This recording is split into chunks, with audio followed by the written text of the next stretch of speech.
afternoon, everybody. Welcome to the Trader Merlin Show. I hope, fingers crossed, that we actually get this to work all well today. Something really bizarre happened in yesterday's show, and my apologies. It went down to the last second, and I for some reason could not get anything to work.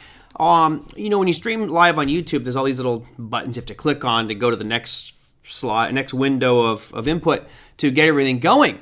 Well, it was really weird because the buttons were there, and I kept clicking, nothing worked, which made me think that something was amiss with my computer. So I updated all my firewall settings and checked for viruses.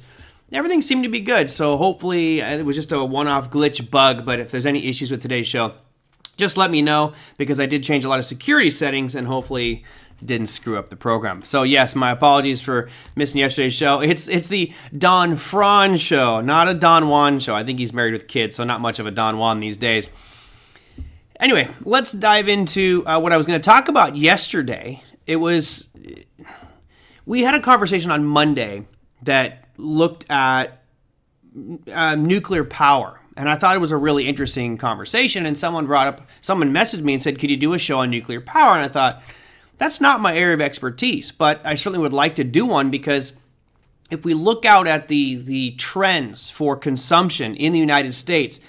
Some of the numbers I looked at said that energy demand for AI is going to go from 4% of our current supply of energy to 12% by 2030. Now, I personally thought that might be a low ball, but either way, demand for energy is going to increase over the years. So I thought, okay, let's do a show on going nuclear and what that might look like. Now, look, I'm not the one who's waving the flag saying absolutely 100% go nuclear. I think it's something that should be looked at as a potential solution. There's many different types of energy, which I will look at today and kind of break them down one by one so we can see the good and bad. And then I'm going to run into a bunch of different companies. So let's start off with talking about the basics of energy consumption, right? As we go more electronic, we go more technical, and things become more automated and more energy is being used, clearly we're going to need more energy for that demand.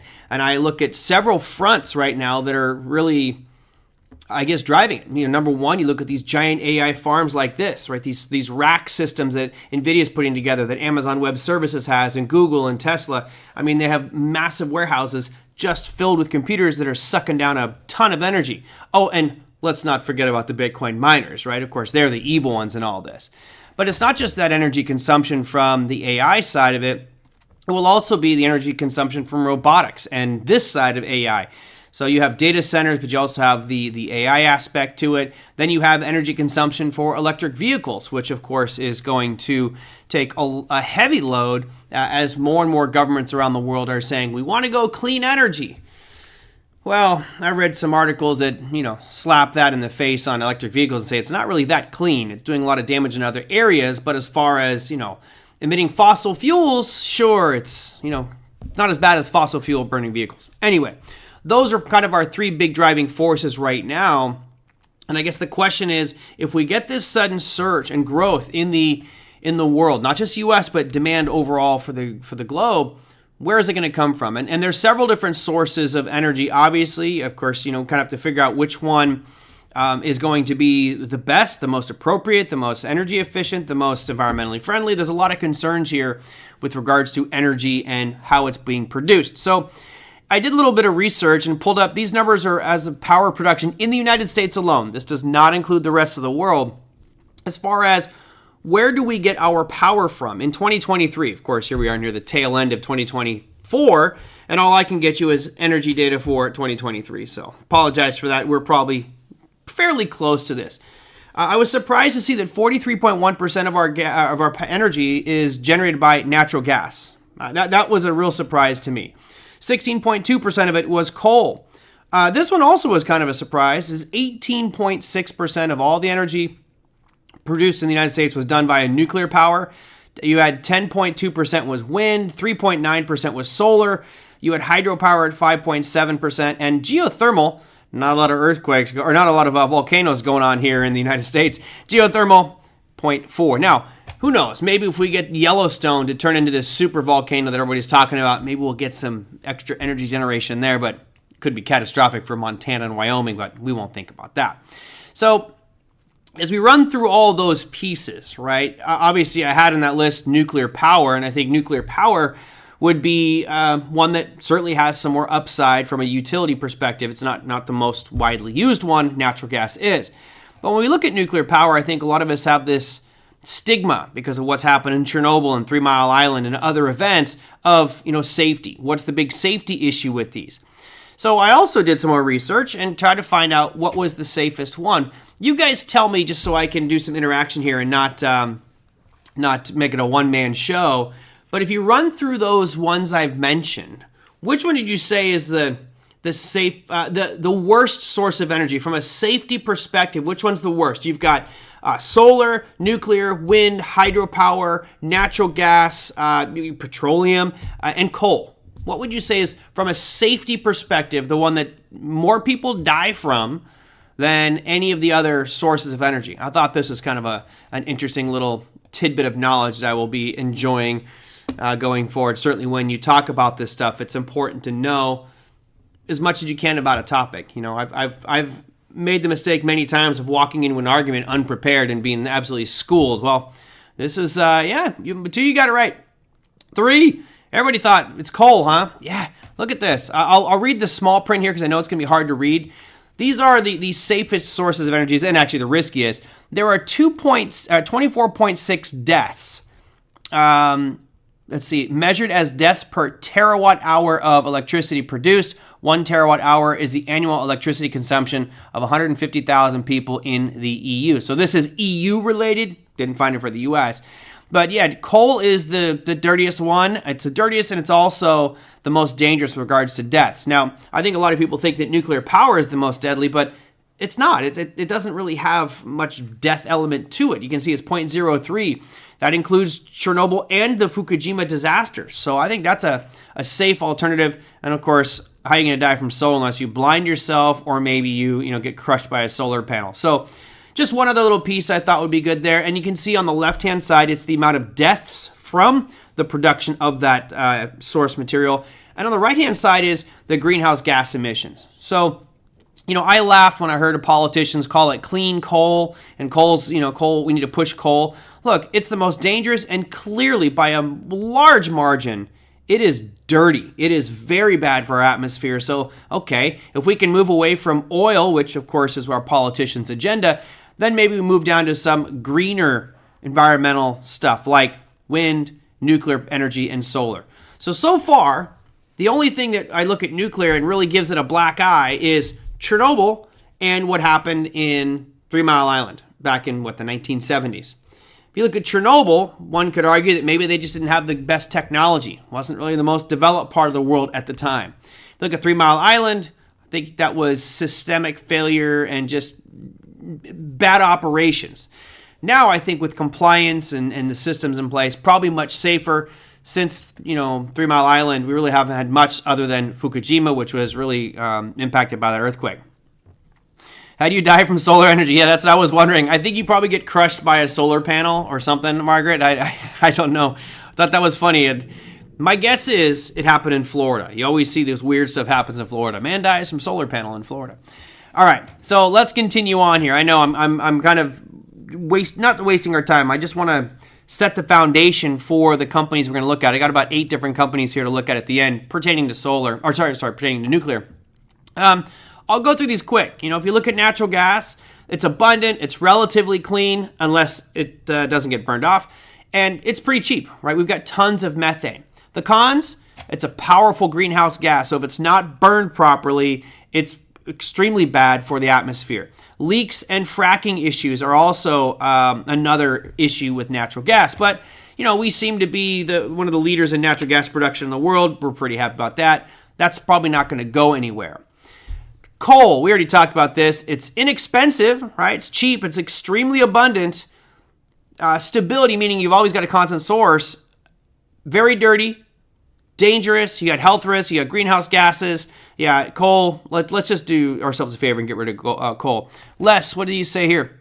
The problem with nuclear is, what do we do with the waste products? I'm getting there. I'm getting there, Les. I'm getting there. We will get to that. Yep, you're right. That's my big concern. Renewable. This is obviously very broad. This is wind. This is wave energy, solar. in reality, this is an unlimited source of energy. We just have to figure out how to harness it, right? If it's coming from the sun or from the wind, that stuff's not going to go away. And typically, it's environmentally friendly. I know what I'm going to get. I'm going to get one of you is going to say, well, the windmills, they hit birds. Yes, that's true. They are going to take out birds every now and again, and nothing is going to be a perfect source of energy. There's always going to be some drawdown to each one of these. In this case, renewable, you have high upfront costs and intermittent, right? If you're doing wind and all of a sudden it's a day where there's zero wind, you ain't going nowhere, not generating any power. Then here we go to nuclear. And again, I'm going through these quickly. Please don't take this as a thorough breakdown, just kind of thought-provoking as I'm trying to get to. With nuclear, your pros are it's a relatively clean energy source. Hold on, Les. I know Les is out there going, wait, it's the dirty one. Yes, there is waste. I'll get to that under cons. But as far as the energy it produces, it's a clean source of energy, very reliable, and it's got zero carbon emissions. The dark side is waste storage. You have expensive upfront costs to build the infrastructure for it. In many cases, you have high operating costs due to all the security measures you need to put in place. And there may be environmental impact. As Les points out, rightfully so, you've got the waste, the spent fuel rods, et cetera, depending on what type of nuclear they're doing. Where do you put all that waste, right? Everyone's so afraid of the moon. Why don't we just send it off to the moon? Well, people are worried that might rain down upon us at some other point. So that is certainly something that needs to be taken in consideration. And maybe down the road, we develop better systems at processing that waste. For me right now, I don't know what would be done there other than what we do currently, which is buried in the ground in deep mines away from everybody. That's not the best way. There's also concern pretty much with any of these that you could contaminate the water tables and contaminate water supplies, and that could be obviously catastrophic as well.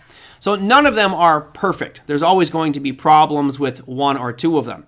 So I'm going to go into the key players here. Yes, I recycled an image today. Apologize. I just had to use this one. I'm going to break it down into kind of two categories. Looking at uranium producers and explorers, which we used to have a guy in here who that was all he wanted. He's probably heavily in uranium futures. Let me see if I can. He was heavily in uranium futures. Let's see, uranium futures on the COMEX. It's hard to read chart because it doesn't trade. It's not very liquid. But uranium futures back in 2016 are trading about $17.50. Now it's $83.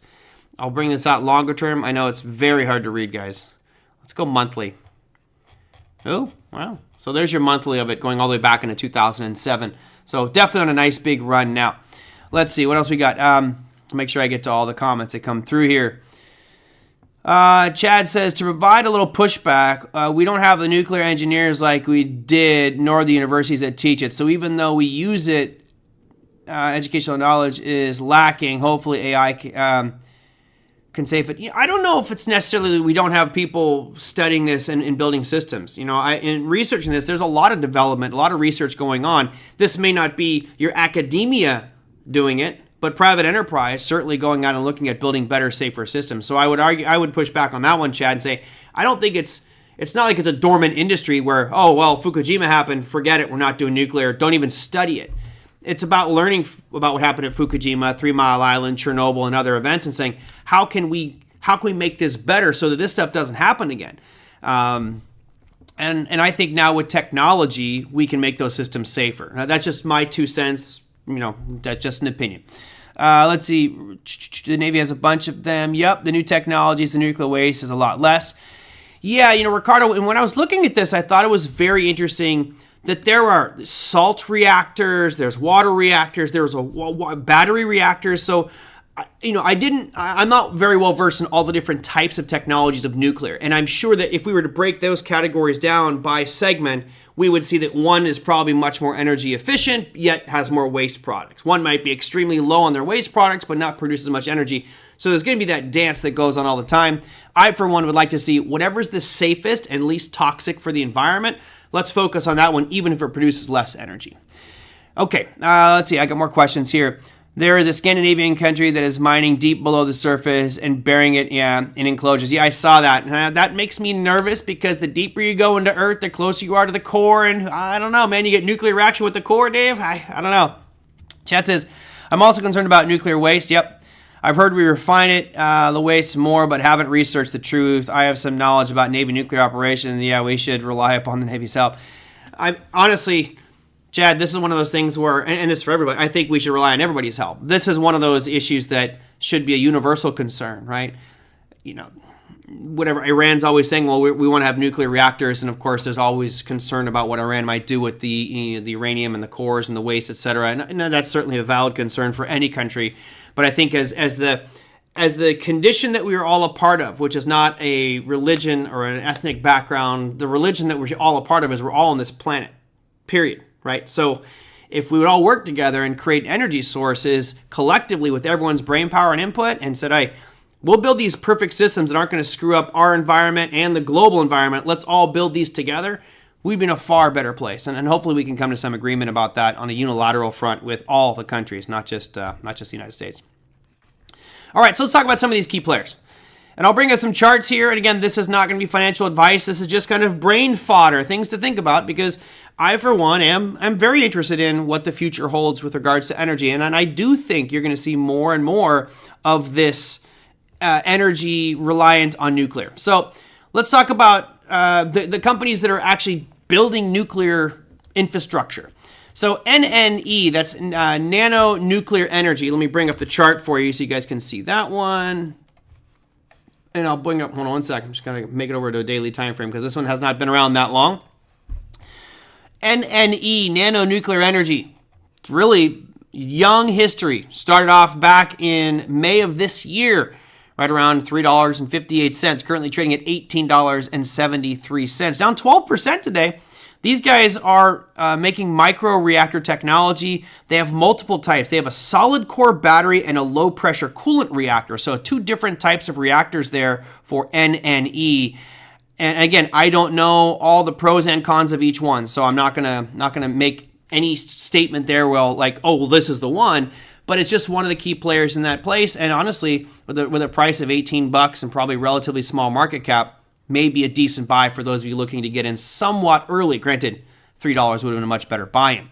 Next on my list is the one that Big Eb mentioned yesterday or on Monday, which is NuScale Power. That's SMR. I'll bring up that chart for you right here. You can see SMR down 5% today. Gorgeous shooting star, but the chart really since this year has been looking fantastic. And this thing was at $2 earlier this year, and now you're at 18. I mean, this has been a phenomenal run. This was a SPAC, so this was a specialty purpose acquisition company. You can tell by how it started off at $10 back here in 2020, oscillated around, really collapsed almost all the way to zero. Well, at least right around $2, and then just has been vaulting ever since. Now, what does SMR do? They build modular water reactors. So this is another small reactor type company building infrastructure using water reactors. Isn't China planning on building a fusion reactor on the moon? I don't know about that, Dave. That'd be an interesting thing. I'm pretty sure that there would be a lot of political posturing if one country said, hey, we're going to be building a nuclear reactor on the moon. I mean, sure. I guess it would be, how are you going to get the power from the moon how are you going to get the energy from the moon to Earth? I'm just kind of curious on that one. Where's the cable for that one? This giant tether lasso that you swing? Is it wireless? Because then that would be a nightmare. I mean, I'm already freaked out about having my phone sit on top of a charger that's wireless and in charge. So yeah, I don't know exactly how you would get the energy from the moon, but I mean, at least it's further away than sitting right in your backyard. That would be appealing. I think the dark side of that would be what happens if there was a meltdown on that reactor. I mean, if we did something to the moon, mess with its pull on Earth, our tides get all messed up. Every piece of our wind current systems, tides, all that would be completely messed up if the moon all of a sudden was out of orbit or messed up. A giant Tesla coil. They'll use weather balloons. I think Elon said it needs to build on the moon to get to Mars. Oh, okay, that would make sense.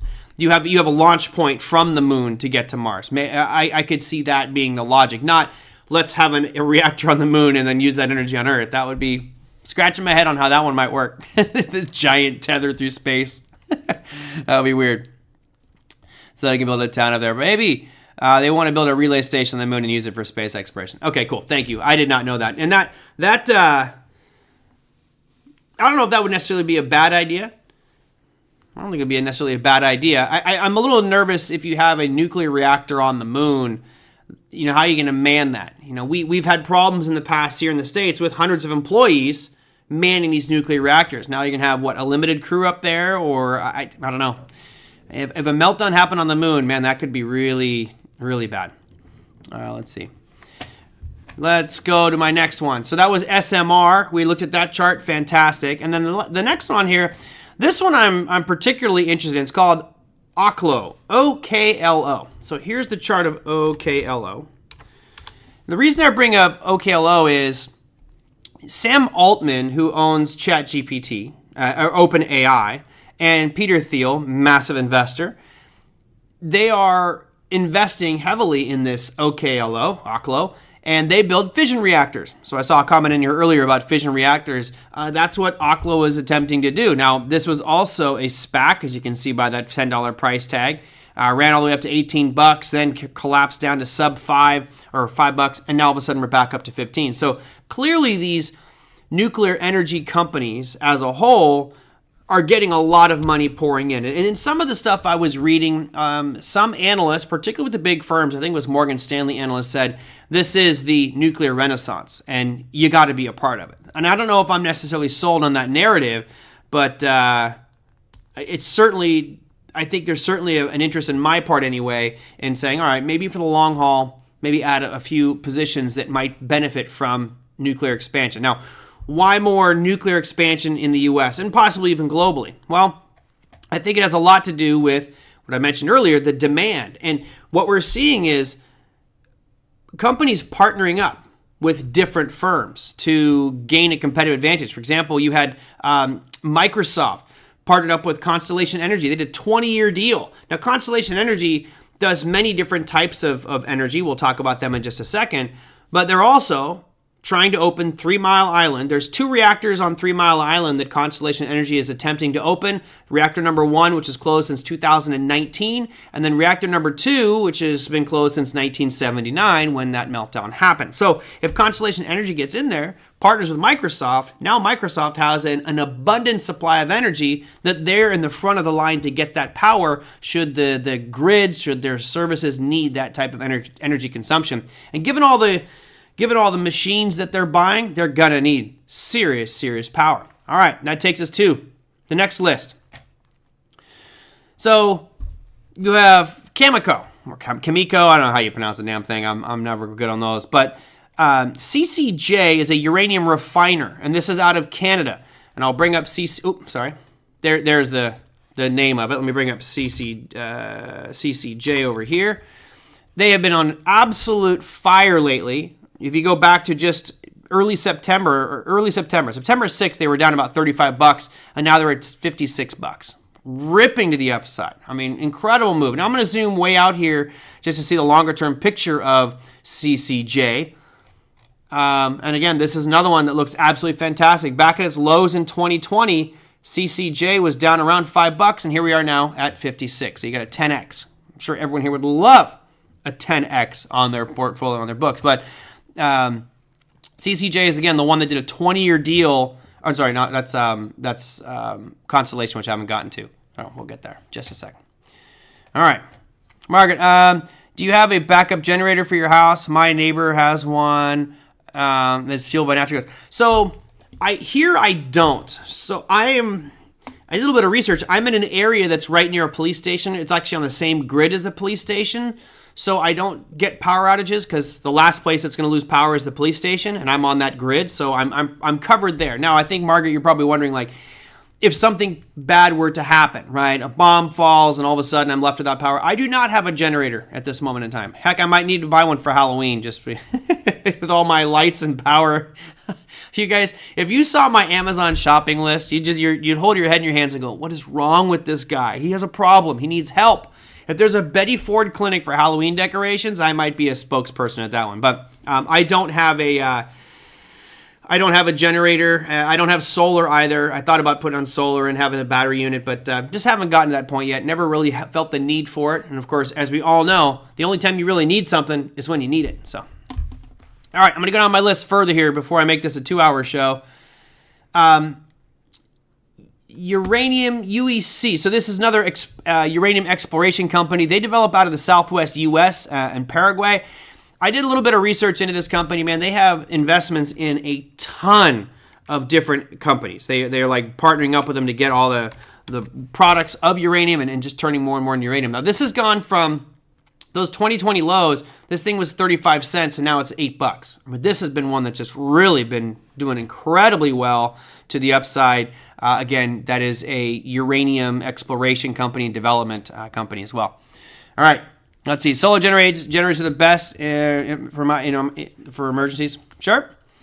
No, Margaret. No, I'm not a doomsday prepper. I don't really worry about that stuff. When I drive to the library, there is a house with a ton of Halloween decorations. It makes me think of you. Well, like I say, when Halloween comes, I have two events that go on. One is a Halloween festivities, and then the other one is actual Halloween day or Halloween evening. So I have a lot of decorations that are in my house, animatronics and things like that. And on Halloween night, I take all those and put them out front. I have a haunted hallway and see how many kids I can get screaming off the front porch this year. It's always my pride and joy. Better to have it when you need it. Yep, exactly. Totally. I know. I tell you what, if I didn't spend the thousands of dollars on Halloween decorations, I might have bought a generator. I'm next to a school and I also got solar now. Yeah, I'm all set. Perfect. So let's go down this list even more. There's a couple other companies. BWXT, that's BWX Technologies. BWXT, these are diversified energy companies. BWXT has a lot of government ties as well, and using a lot of other sources to get uranium, work in that nuclear space. They've also had a monstrous run since 2022. They were down at $42, now at $125, and man, the trend is absolutely fantastic. Just over the past couple of weeks, this thing's up over 25%. So pretty impressive. Going back to September 11th, this thing is up over, let me just get you exact numbers. It is up 42% in the last 40 days, or 55 days, excuse me. Pretty impressive. Okay, more BWXT. Now we start to get more diversified energy. So you have Vistra. I'll bring up with these two here, and then we'll go into them individually. Vistra and Constellation are not primary nuclear companies. They are energy companies that are in a bunch of different areas, yet they do have a component of their companies that is in nuclear energy. Again, Constellation is the one that's looking to open up that 3 Mile Island, the 2 reactors at 3 Mile Island, and I'll bring up the CEG chart here just so you can see that one. It's also been one of these charts you look at and go, man, why was I not involved with this when it was $32? It's now $271.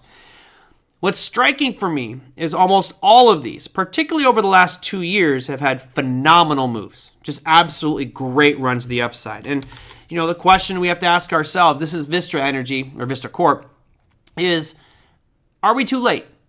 I'm curious what you guys think. I've shown you, let's see, 1, 2, 3, 4, 5. We got 8 companies that were shown here, all of which have some tentacles in that nuclear energy space, whether that's uranium refining, exploration, manufacturing of reactors. In your minds, do you think that it's too late? Are we too late for this? I'll just do separate questions, but how many think that we're too late? Yes or no, they're too late to jump on this rally for energy and buy into some of this stuff. And while you do that, I will read this last question. Take a look at WAB. They built 60% of the operational reactors in the world. Oh, they are part of 3 Mile Island restart. Oh, I did not know that. WAB. WEB or AB? WAB. Oh, was this? No, this is a different one. Westinghouse Air Brake Technologies. This was the spinoff from Intel, right? I think I own this. I think this was the spinoff from Intel, and I sold it. You gotta be kidding me. Wow. That's gone from $35 all the way up to $189. Impressive. So, Ricardo, Tofi, Margaret say, nope, not too late. You're not too late. Thomasina thinks it might be too late. Okay. And again, there's no right or wrong answer, folks. Les says, if there's a big future in this, then it's not too... Of course, Les. I guess that begs the question, do you think that there's a big future in it? I don't think that the world's going to all of a sudden go, hey, nuclear is the answer for everybody, and we're putting in nuclear reactors in every major city or microreactor. I don't think that's the case. But if I'm looking at, the arguments that I tried to make today, which is global demand, global demand will continue to go up.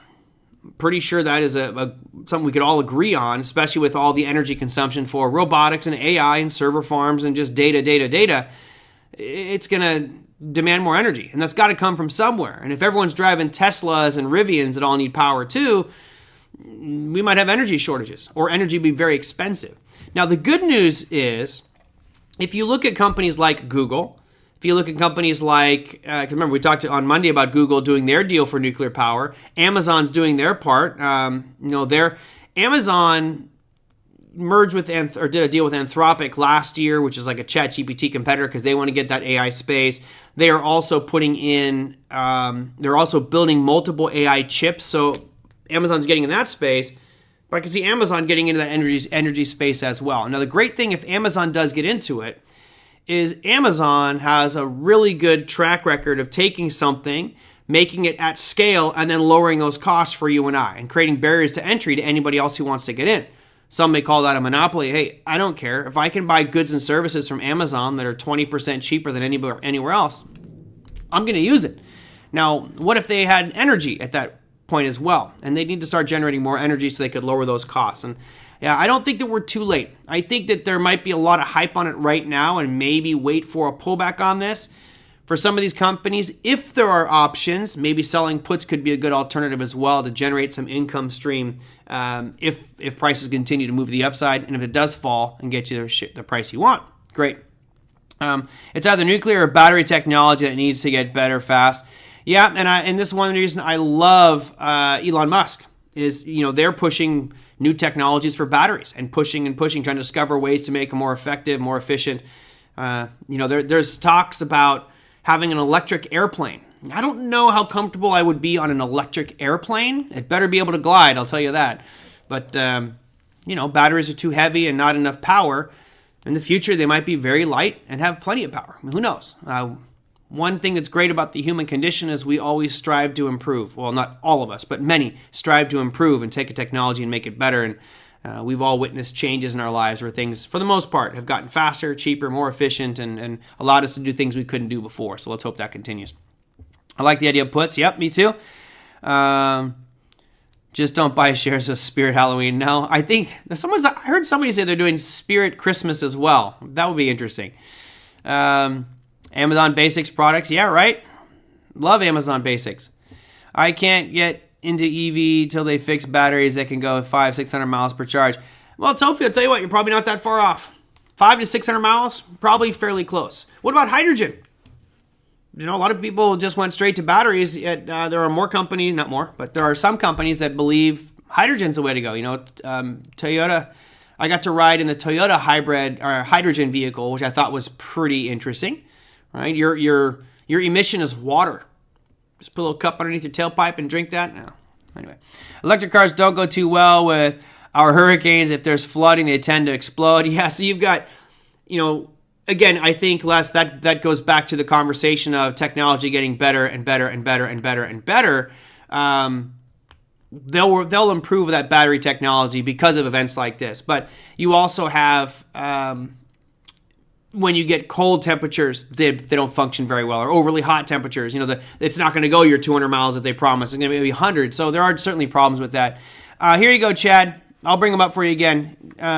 I'll leave this screen for you for just a sec, Chad. This is just some of them. Again, I'm not making recommendations saying buy these companies. What I am saying is these are some of the bigger players in the space right now.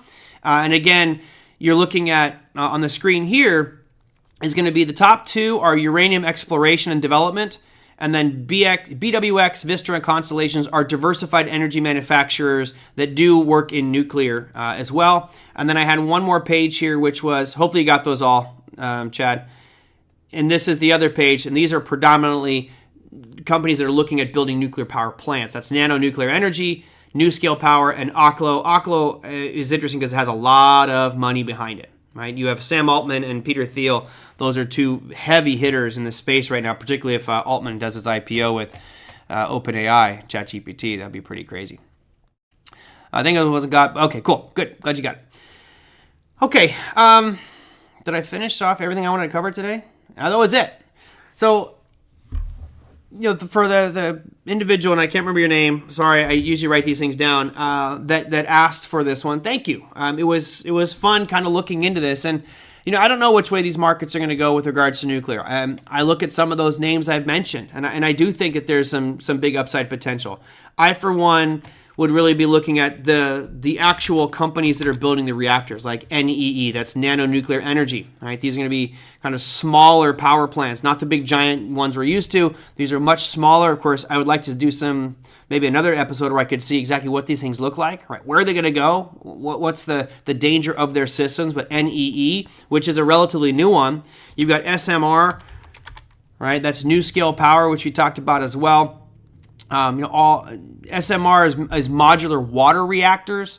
I do like the NNE because they have multiple styles of reactors. So NNE, as I mentioned, they have what's called a solid core battery and a low pressure coolant reactor. So different models, different styles, and I don't know enough about them to understand what the difference between them are and the pros and cons. But to me, I'd be interested in those. And then OKLO, which we talked about just a second ago. This has a lot of backing, and man, just the chart since September has been absolutely fantastic. So hopefully that was interesting. Hope you learned a little bit along the way, and maybe it's something you want to look at adding to your portfolio. Let's see. Toby says, I love the SMR chart. Thanks, Big Eb. Got into it yesterday. No, I'm good you did. I could buy an electric vehicle if and when Elon creates an electric fire extinguisher. That's good. Let's see. Who was it that asked about selling the DJT that they own? Did you sell it? Yeah, remember there was someone who was asking about that, and my response was, I just don't trust it. We also talked about this being a proxy for Trump's chances to win the election, and it does feel like people are becoming more optimistic. Now, I don't know. I mean, I won't make any comments on who's the president or going to win it until we get a final and decisions in, and we can say, okay, this is the president, whichever way it goes. I'm going to be happy with it because I'll be happy with whomever is there. I know some people are going to disagree with that, but look, I just want to move forward. And, if it's someone we don't agree with, someone we don't like, we got 4 years of it. Hopefully we can learn from whatever happens and make the next administration better and better and better. So whatever happens. I just want it to be done because I'm tired of all the damn political ads, and I like some market trends. I like clear market trends that typically happen in periods where you don't have such uncertainty about knowing who the president's going to be. Now, I did not get a definitive date from Larry on when we're going to do the presidential show, but I'm looking forward to it because, as you listen to Trump and Kamala speak, you get this sense as, okay, well, they're going to do good for this sector, they're going to do great for that sector, and I'm making my list. I've got my tables all built out, so whichever side of the coin I get on that show, I'll be happy to represent either candidate and saying, here's what they're going to do, or at least what they say they're going to do. And I'm looking forward to that one. But I'll let you guys know here coming up when that's going to happen. Probably going to happen maybe tail end of next week. We'll see. I know most of you probably already voted, and the show is not in any way, shape, or form designed to influence anybody to vote. Vote. It's really saying portfolio-wise, how do we position ourselves going forward? Okay. Let's go to our overall markets for today. There we go. The B to the T to the C. Now, we drew this chart. This chart's been here for a long time. I'm just going to leave it here, but we've been in this sloping downward channel for 6 months now, and all of a sudden we're starting to make those higher highs and higher lows. We rallied back up. We smacked our head right into that downward trend line, right there.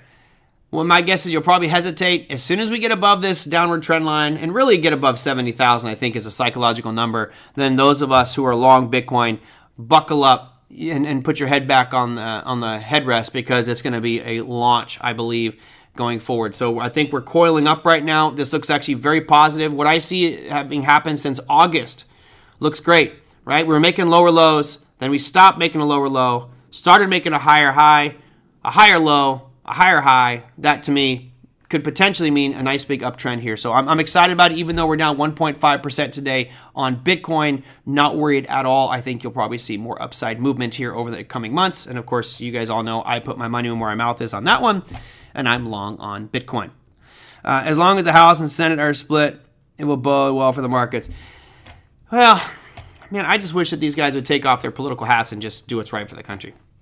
Russell 2000. hallelujah, hallelujah. I need sound effects for this show. I bought a software platform years ago that allows me to, with hotkeys, do sound effects, and I just haven't had the time to program that. But look at the highs put in today for the Russell 2000. It's like we broke out of this ascending triangle. I'll zoom out to a weekly time frame so you can see that it's not perfect because we're still not at all-time highs.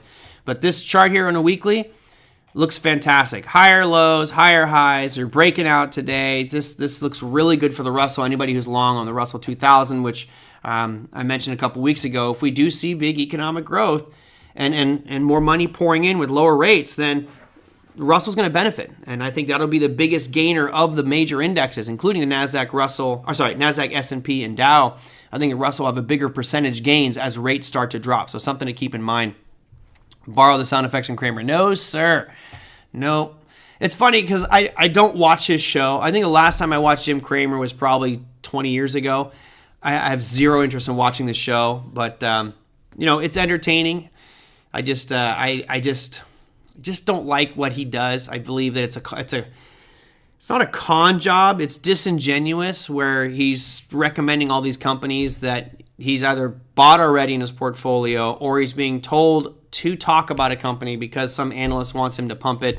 And again, once you watch that video about manipulation that he did for Yahoo Finance, it'll make your head spin. Just what you should never trust that guy as well. Yeah, NinjaTrader has sound effects. So NinjaTrader has a guy. So they have a whole team, right? They've got a great team. Tim and Jason and I think the guy's name is Kevin. They're all behind the scenes running the whole show. And then you have multiple hosts. And yeah, they have sound effects, which is fun. Yeah, I do like their sound effects. Pretty good. All right, let's keep moving up the list. You have that 10-year today, which right now is showing no change. But you had a nice big green candle today.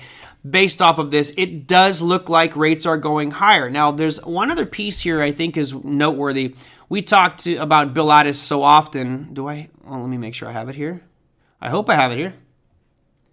Huh. All right. Well, I used to have under futures. Oh, there it is. The difference between the 10-year and the 2-year. So as you can see now, we are technically not inverted, right?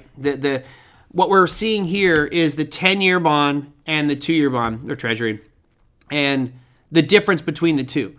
So if you bought the 10-year, you'd make 10 basis points more, so 0.1% more than if you bought a 2.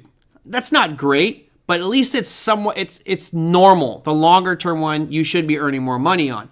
Now, if we look out historically, it should be much higher, right? We're down below here for the longest period of time I can recall being inverted on that yield curve. So this is a really positive sign. Let's see if that continues to move to the upside. But here's the one that Bill Addis talks about. And Bill Addis says the 10 and the 1 is truly the yield curve. And we are still inverted, right? You can see, where's the 0? There is no 0 line on my screen, apparently. I'll move this up to 0. That's strange, it doesn't have the 0 line on it. I'm not sure. Oh, there it is. It's just so far up. I was just scaled way out. My bad. Sorry about that. So there's your 0 line on the 10-year. So we have a ways to go till we become uninverted, but you're still, 12 basis points. I'll call it 13 basis points inverted on the 10 and the 1. But this is all really good news that the fact that the 10 and the 2 have become uninverted, and most likely if they yank down the short end of the yield curve and the longer end continues to move up, this will right itself probably in the next few months. So that's very good, even though it looks bad on paper because it's inverted. We are seeing this 10-year show a nice little uptrend to the upside here, and we'll see if that continues to run. S&P 500 was your 5th place market.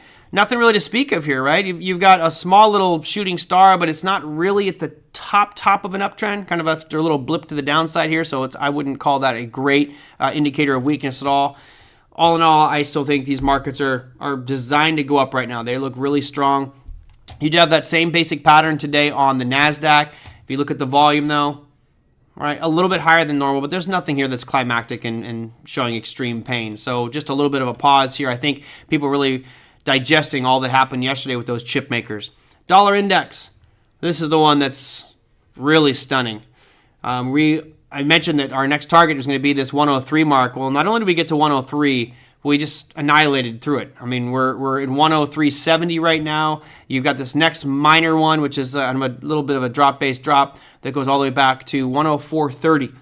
At this point, I don't see anything here to really stop this. It's got to be something political, something to be said about printing more money or some stimulus package or cutting rates. But at this point, this looks pretty darn good for that U.S. dollar. I'm hoping that those who were short that dollar have since exited your trade, which should have happened when we broke above this yellow box, right? If you were still short the dollar when we broke above that yellow box, that's kind of on you. That should have been a stop loss here. So hopefully you guys are out. I know that many of you were looking at that Japanese yen, which in my opinion had all the reason to continue to drift lower and lower and lower. But now we're at a point where it broke 147.20. And we talked about that as being, that's your out point. And here we are now, moving higher and higher and higher. Big Abby just trying to tease me with that Netflix. Let me finish this up here real quick, because that was your bronze metal with the dollar index. Here we have the crude oil chart, which nothing to speak of today. It was up 0.4%, but a lot of range and not a lot of action on the final closing price for crude oil. And finally, gold. All-time highs, yet again. Beautiful trend, right? Been saying buy the pullbacks on gold, stick with it. More uncertainty, tangible asset. It's going to keep on going here. So I'm happy because my gold coins are appreciating more in value, not only for the spot metal, but also for the rarity of some of the ones I have. Looking pretty darn good out there. All right, let's go look at NFLX, which was your popcorn trade of the day. They did report earnings today. You can see right here their earnings. They're expected to make $5.11 per share. They came out at $5.40 per share. Right now, well, if you look at the day, it was a pretty ugly day for them, this big red candle. Right now, we are already up to this line right here. So 4.95% up in the after-hours session on that earnings announcement. We can break this into a 5-minute to see that one. Man, beautiful chart. And if you look at it, the range, I mean, this is a pretty significant range. In a 15-minute window of time, you had an 8.61% swing in Netflix. Man, crazy. Yep, there we go. All right, I think that's going to do it for me today. What is it? Today's Thursday, right? What's it, Wednesday? Today's Thursday. Yes, today's Thursday. I'm losing track of time here, guys. Yesterday completely messed me up. Is it Thursday? No. What day is it? I'm losing track of my time. It's Thursday, yeah. I thought it was Thursday, but there we go. For tomorrow's show, I am going to be excited about having a glass of whiskey. I have a lot of options that are going to expire tomorrow. Most of them, almost all of my options will be expiring worthless, which I'm totally fine with, happy about. I have one position that's hurting me right now, which of course is the Rivian, but all my Boeing, my Tesla was fantastic, and barring a monster down day tomorrow in Tesla, those Tesla put options will have, offset all my losses from my Nvidia or my Rivian, but I'm not done with the Rivian yet. Rivian, let's bring up the chart. It was a pretty ugly day for Rivian. No, I mean, we're down 1.17%, so down around that $10 mark. So not a great looking chart here. It actually feels like it's getting weaker and weaker and weaker. So as you can see, I've got two horizontal lines here, which was the put positions I've had, which that's my strike price where I was executed, but my average price is much lower than those because I've been collecting premium on them for a while now. So there we go. All right, that's going to do it for me. I'm going to wrap this show up at a 49-minute mark. If you guys have something you want to talk about, feedback, positive or negative, I always welcome it at thetradermerlin@gmail.com address. You can send them there or put your comments down below any of the YouTube videos. Tomorrow should be a fun day. I guess I do have some economic calendar stuff I should tell you about. Right, of course, we had economic announcements today. Let me real quickly bring that one up for you so we can just show you what happened. Our retail sales numbers, great number, much higher than expected. You had Philly manufacturing numbers looking better as well. So that was all fantastic. A lot of good economic data for the U.S. But tomorrow, you've got housing starts, building permits, and an FOMC member speaking. So keep your eyes on those ones. And I think that was it. Let me just real quickly check the earnings calendar. Usually on Fridays, it's just straight boredom on the earnings calendar, but I want to make sure we have something. If there is something that you see it. Procter & Gamble, Schlumberger, and American Express, Ally Financial as well. So there are a couple financial firms in there as well. All right, well, that's going to do it for me, everybody. Hope you enjoyed it. Again, if you want me to discuss something on tomorrow's show, this show was spurred by a question from one of you, so feel free to send them on in at tradermerlin@gmail.com, and I will get to them on tomorrow's show. Take care, everybody. Have a fantastic day. See you tomorrow.